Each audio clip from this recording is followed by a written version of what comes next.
So listen, folks, I think that, obviously if you look at a lot of the stuff that we put out there, there's going to be a level of financial education, because what we try and do is take, decades into days, give you the content and information that can help you make smart decisions about your money.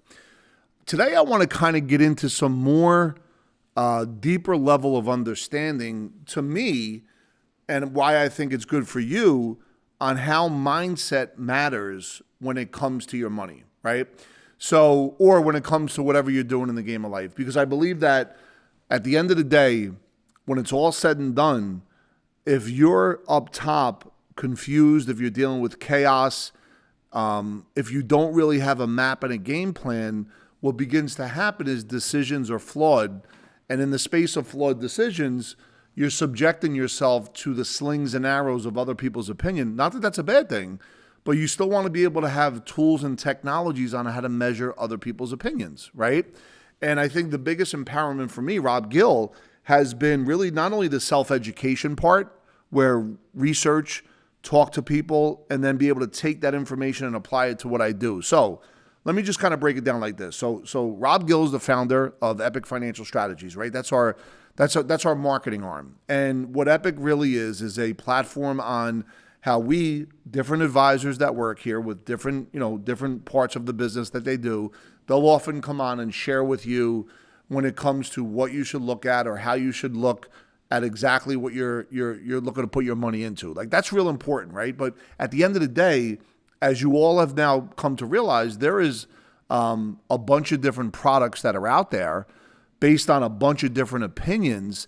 And based on these products and opinions, how do they sit and fit with you, whether you're 25, 35, 45, 55, whether you're married or single, whether you're divorced into your second and third marriage, whether you have 2 kids or 3 kids, 4 kids or 5 kids or no kids, or at the end of the day, you're a business owner in the middle of everything I just said. How do you take all that information, make good decisions, put all the planners on the same page for your benefit? So when you do your planning, and by the way, planning must be flexible. It's not going to be something that is just going to be static. It has to be fluid. So when you build out the financial blueprint and you look at, okay, here's the basement, here's the bathroom in the basement, here's the gym on the first floor, here's the kitchen. Is it going to be, how big is the island in the kitchen? All of these different things that are so important all the way up to the top. But during the process, you want to be able to make some changes, because there's nothing as constant as change. And if you're on your toes, you'll be able to make good decisions. So I kind of just went on a little bit of a ramble, but this is where I think mindset's important. I'm going to tell you my story real fast. I grew up in Bayonne, New Jersey, 75,000 people, 3 miles, very competitive neighborhood. When I was little, I went to a grammar school that we used to have chestnut fights in the grammar school. We used to throw snowballs at moving cars. This was the chaos that I was involved in early on. We would borrow milk from our neighbors. The other neighbor would know if your mom or dad was an alcoholic, whose parents got divorced, whose mom was cheating on whose dad, so on and so forth. Everybody knew each other's business, and it was insane. And by the way, from that world at that time in my life, it led me down to a path where I think at age 17, 16, I tried my first drink. I drank and did some other things that were related to drug addiction when it came to cocaine from age 17 to 25. And during that time, that 7-year period, I lived in a personal hell. Like the grips of drugs and alcohol and what it does to your thinking and how you view the world, more importantly, how you think the world views you. Prior to that, I was fortunate enough, in the middle of all this chaos, my older sister married into a very prominent basketball family here in New Jersey. Coach Bob Hurley of St. Anthony's, if anybody knows anything about basketball, he is a Hall of Famer. He's had 27 state championships in New Jersey. He's had, I think, 6 or 7 first-round draft picks in the NBA, 5 or 6, maybe 4 national championship titles as a high school coach. His 2 children, Bobby Jr., who's my age, Danny, who's 2 years younger. Bobby played at Duke, went into the NBA. He now coaches at Arizona State. Danny played at Seton Hall, had a coaching journey that started from high school to college as an assistant, low Division I, and then so on and so forth. And now he coaches UConn. So the reason why I bring that up, though, is I was fortunate enough, although I wasn't ready, to understand what success looked like, although I wasn't doing it, in the early 80s, mid 80s, when basketball was prominent here in New Jersey, still is, by the way, but the point is, during that time, I saw St. Anthony's do things that were incredible. So as I got older and I began to work on Wall Street as a cold caller, this was after I stopped drinking, so I was about 26 years old, what I learned from the Hurleys, success leaves clues, requires great sacrifice, and the amount of thinking and mental mindset on how important that was. And I was lucky enough to have my very first teacher on Wall Street. His name is Jay Bilstein. Jay, I love you, brother. He taught me to make 400 dials a day. And you're saying right now, Rob, what does this have to do with financial planning? Well, I'll tell you, because as an entrepreneur, for you folks that are entrepreneurs out there, what I learned is there's no such thing as overnight success. And anybody that tells you there's overnight success, if you give them 30, 20, 10, or 100 grand, your life's going to change. It could change if you apply the principles, but it's real important that you understand who you're giving money to and how that applies to your entrepreneurial business mindset, right? Or what you're going to produce and scale on a daily basis. So now I'm on Wall Street. I'm making $400 a day from 1998 to 2003. I opened up approximately 3,000 accounts over the telephone. Very challenging thing to do. I had no other job. I did it, I'd say 10 to 12 hours a day. And because I burned the boat, right? I made a decision Latin root to cut off. I burned the boat. I had no other choice. And because of that, I learned how to do telephone sales. And during that time, I learned to anticipate no's, default no's that were convenient, and use influential language, Robert Cialdini's book, influential language on how to go from hello to yes. This is all long before I met Sean Callaghan. So in one thing, I was good at two things in my life at age 26, staying sober one day at a time and making cold calls. And that lasted, that created a 4-year run for me, 5 or 6 year run, I should say. And at that point, I was fortunate enough to be with a bunch of guys that opened up our own OSJ, consider that a branch office of a broker-dealer. And what we did then is applied the principles that we learned and gave it and shared it to 7 or 8 other guys. Now, for all you folks that are listening, let me just stop for a second. If you're a business owner and you're achieving your first level of success, the biggest mistake I made in 08, 09, and 010 was I didn't do what led me to 08, 09, and 10. I started to slow down. I started to smell the roses. I bought a boxing promotional company. I bought a Mercedes and a big gold chain, diamond chain, I should say.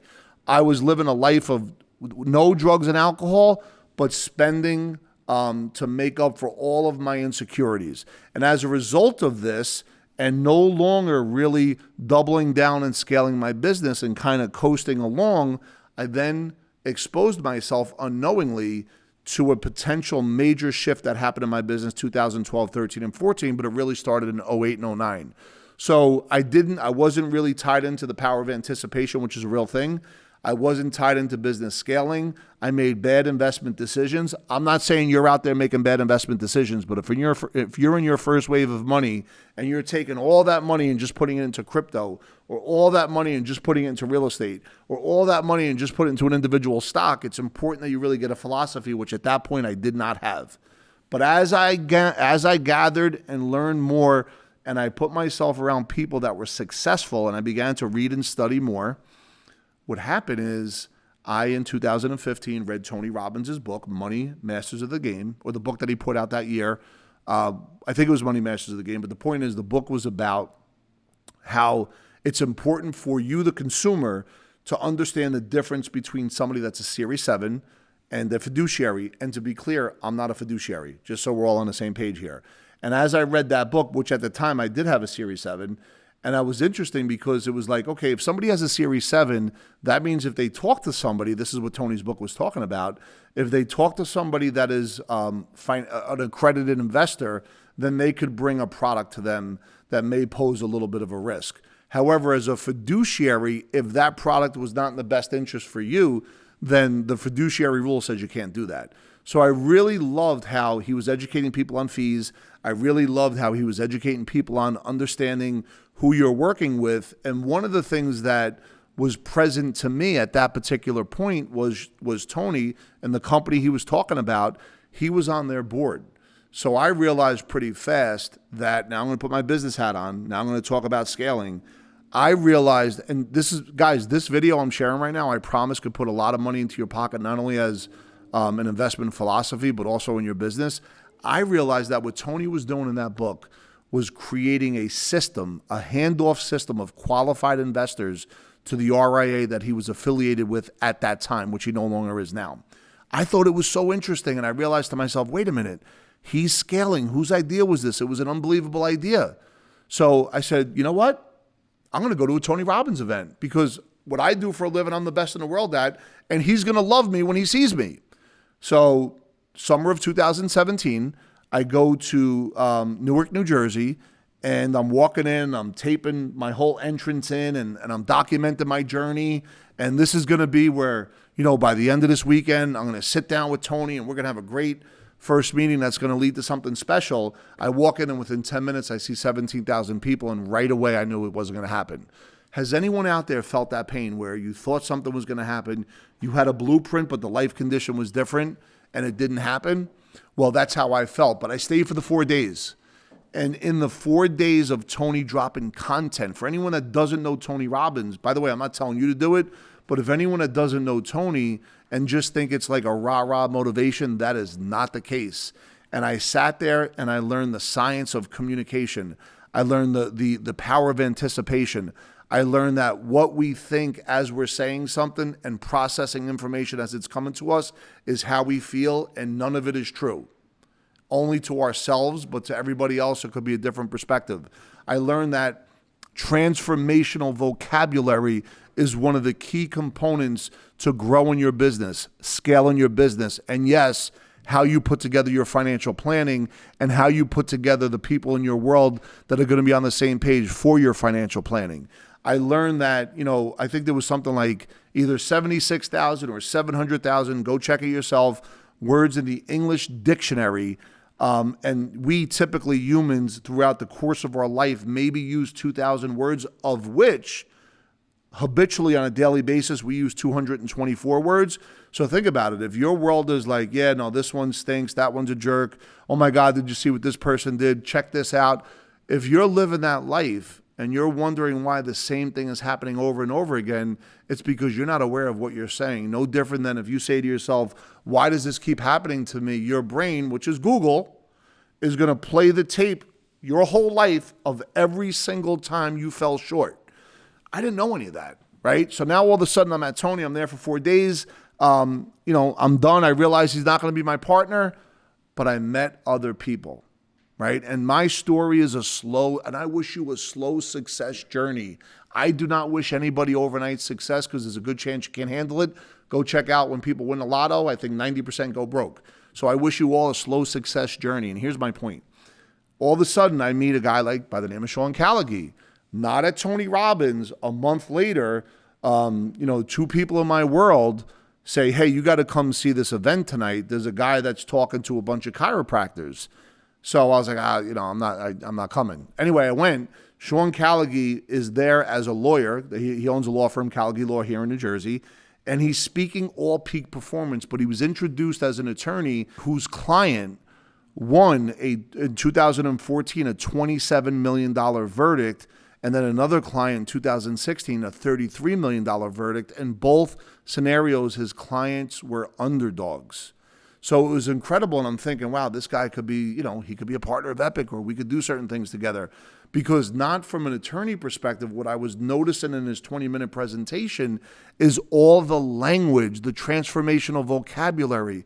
And I was watching how he knew everything so in such a crisp form. It reminded me, and I often say this, when I was in high school watching St. Anthony's, and those players, Bobby Hurley, Danny Hurley, how they were able to dribble the ball, pass, no look, shoot, score, the whole 9 yards. And he just seemed that type of athlete to me, although this was in the context of him being an attorney on a peak performance level. So what did Rob Gill do next? Rob Gill was good at one thing, following up. So for you out there, if there's a saying that there's fortune in follow-up. I called Sean from September 17 to January 18, I want to say north of 250, 300 times between leaving him messages, sending him texts, and commenting on Facebook. I decided that I was going to burn the boat, right? I made a decision to cut off. Eventually, Sean meets me again in January. I go to one of his events. We have a very good meeting. He comes to my office. And when he comes to my office, my team is here. The first thing he says to me, because now I understood intentionality, he says, "What is your outcome?" And I said, "You're Tony Robbins, and I'm Epic Financial Strategies is the company that you merge with when it comes to helping folks understand the educational process about their money."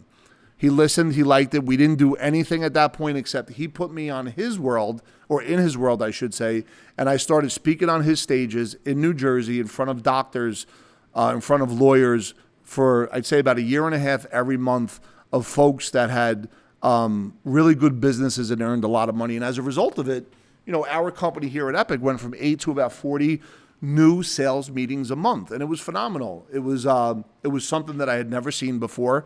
And remember, we're talking about, if you're a business owner, how to scale your business, right? And then once again, for me, this was an overnight success, and I wish you the same non-overnight success story. And what began to happen is all of a sudden our numbers started clicking up, right? We now started to get momentum. During this time, both Sean and I were inside the world of Tony Robbins. And the next thing that happens is we meet through Sean. Sean meets Chris Crone. For all you folks that know Chris Crone out there, Chris Crone has close to 800,000 subscribers on YouTube. What people may not understand is if you compare his 800,000 subscribers against other YouTubers that have 2, 5, 10, and 20 million subscribers, pound for pound, the way he monetizes his channel is head and shoulders above all the others that I just mentioned, because he is a process mastery genius. What he's created is the ability to not only be a peak performance coach, separate from the kind of coaching and strategizing that Sean does. Sean gives us a language on how to go from hello to yes with predictability.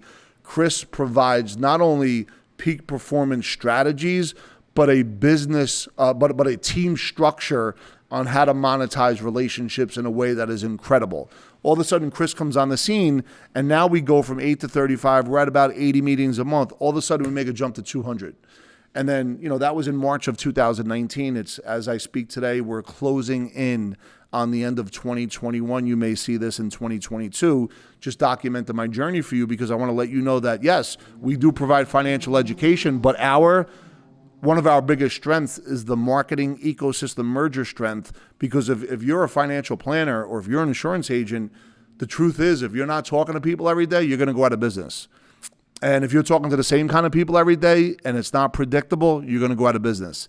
And you're going to find yourself in a place where you're really insecure because you think people don't want to hear your message. But the truth is, you haven't learned the right kind of system on how to sit down and talk to people on a daily basis. You haven't been given that gift yet. And by the way, feel free to click the link below and or comment below if you're an insurance agent or if you're in the planning space and you want to sit down with myself and one of the team members on being able to understand what we did. We will share that. More importantly, if you're a business owner and or an individual person out there that's looking to gain more and more education that is systematized, that sits and fits with your core value, that you sit down and you feel heard, and that we're going to show you how important it is to put all your planners on the same page. Once again, reach out, comment, or reach out, click the link below. There's a couple different links. One's a financial freedom app. Another one is our little book that we're putting out there as well. There's an annuity funnel. But if you really want to get education, go ahead and click that link, and one of these team members, with no obligation on your part, will sit down and spend time to talk with you. So anyway, as my journey concluded, remember, let's recap. Sober in 1996. Opened up 3,000 brokerage accounts from 98 to 2003. Built out a kick-ass call center from 04 to 08. And during that time, I began to make money that I never seen before, which resulted in me purchasing boxing promotional companies, Mercedes-Benz, a house, and a gold chain that was diamond, white gold with diamond. I didn't scale my business. I began to just kind of jog and stay in place, which brought me to a 2012, 13, 14. It wasn't a bend in a road. It was a straight up meteor that came and hit our highway, and we had to make adjustments, which led me down to the book that Tony did in 2015, led me to a Tony event. I then met Sean Callaghy. I then met Chris Crone. And as we finish this year in 2021, Epic has had their greatest year in history. Every single one of my folks that work here as individuals are making more money than they've ever made before, and not at the expense of you, the client, but because they have so many meetings and so many opportunities because they're talking to so many people. Because the biggest thing that's happened to us is the ability to scale our business through ecosystem mergers. So if I have a model and if I have a blueprint, and if you have a blueprint, and if you have a life condition that doesn't match your blueprint, it's because at the end of the day, you're not being intentional about what you truly want, right? So if Epic wants to be able to provide world-class education, not only to advisors and agents, but also more importantly, the investing public, and we are the folks that are here to work 9 to 10 o'clock, Saturdays and Sundays included. And we are here to be the team that on all these videos you see on YouTube where someone says, hey, reach out to us, that we could actually execute on exactly what's being said, because that's what's happening right now. We're not building call centers to sell a product.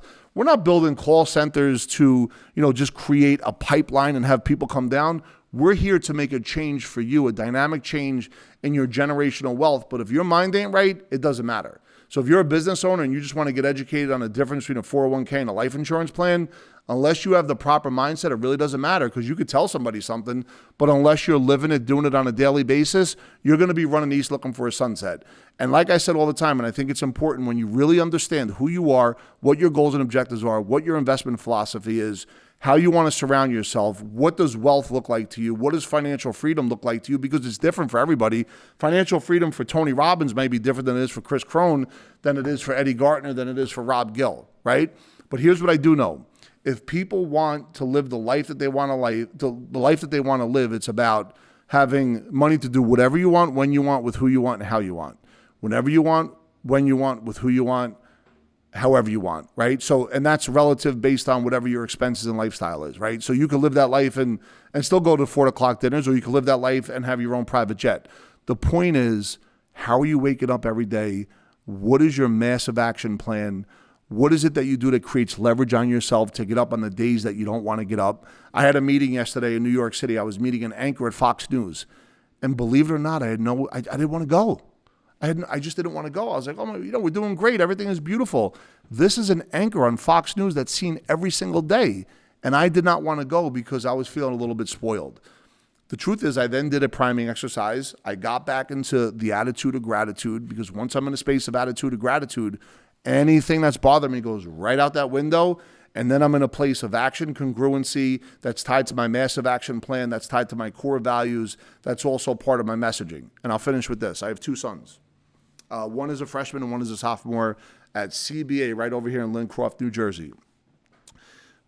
I played basketball. I talked about the Hurley connection growing up, and whatever I didn't do at earlier ages, I've tried to instill in my sons. And both of them are pretty good basketball players. One is someone that thinks like me, that during that time, at least when I was in high school, that I'm not good enough. The world is, everybody's better than me. Why am I doing this kind of thing? And then on the other side of that, it would be like, no, I am good enough. And, I could see the progress. So there's the battle with my one child, who, by the way, didn't make the team. And we could talk all about politics, and I'm going to give you the straight facts. It was a JV team. They picked 6 sophomores, 4 juniors, and let's say 3 freshmen. Now, I come from a place where juniors don't make JV. You actually got made fun of if you were a junior and made JV. However, I guess this school is so stacked, and because of what happened during COVID, they wanted to give these juniors a chance. But we're not going to let that be the story on why he didn't make the team. Although that was, and I'm just being human right now, the initial reaction. My other son, who's a freshman, who is a little bit taller than my sophomore, cerebrally a little bit more calmer during the game, and takes on way more risks, not only makes the team, he should have been on JV, by the way, I'm just telling you how I feel, but he makes the team, starts, and was the team captain at the first game. So this is the duality that's going on in our house. Like, this is happening right now as we speak. So my son, who didn't make the team, here was the question. Do you want to make the team next year? Yes. Are you willing to do whatever it takes to make the team? Yes. Do you want to make the team for me, or do you genuinely want to make the team? I should have made the team. Now I want to make the team. So now what we've done, we've created a 60-day map, okay? And this applies to business, guys. We created a 60-day map to match the current JV season. JV practices every day from 3:30 to 5:30. Individual training from 3:30 to 4:30, strength and conditioning from 4:30 to 5:30. Monday through Friday every day. And then at night, on Wednesday nights and Sunday nights, 8 to 10 group training with a group of kids that we work with.